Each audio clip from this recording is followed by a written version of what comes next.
Hello, everyone. More and more customers are now showing up at a Westside Internet Cafe that has reopened its doors despite a state ban. We first took you inside Pete's Retreat last night at 6 o'clock. The cafe is paying out cash winnings 3 months after the ban first forced the place to close. Other Internet cafes say they also are planning to open soon. Channel 4's Jim Pickett talked with the legislative leader to find out if the state is going to allow this.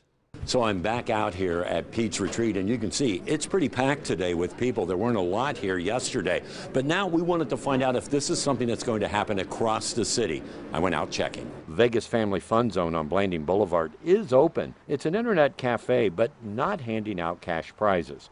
The family-owned business is watching what's happening at Pete's Retreat to see if this competitor is allowed to stay open and hand out cash prizes. We are planning to reopen where our attorneys have been working on the new software. We have everything in place. Several others in Jacksonville have called and said they too are planning to reopen soon because they're using new software in their machines and say it follows state guidelines for sweepstakes rules.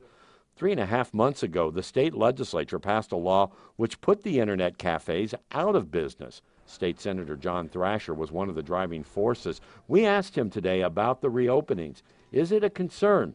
He says it's something lawmakers will have to take up again in the next session. If there are still some loopholes out there, we're going to find them. And again, I'd remind you, Jim, we're going to take a very comprehensive look next year at gaming generally in the state of Florida, and this will be a part of that. Right now, Thrasher says there are agencies who should be looking into what's happening with these cafes that are reopening. And again today, I spent a lot of time on the phone. This place is handing out money. Checking to see who regulates them since the new law passed. Starting with the Department of Agriculture and Consumer Services, their response, not us. Business and Professional Regulation, not us. FDLE, not us. JSO, not us. The Attorney General's Office, not us. The State Attorney's Office, not us. And the City of Jacksonville, not us. Well, that was a surprise to Senator Thrasher, who believes the Sheriff's Department should take the lead. Maybe they're the place that we really need to look at and remind them, you know, we have a new law on the books. They ought to have somebody, their legal folks, take a look at it and then make a determination of whether they're within the law or not. Now, I want to read you this statement that I just received from a spokesperson here at the Sheriff's Department this afternoon.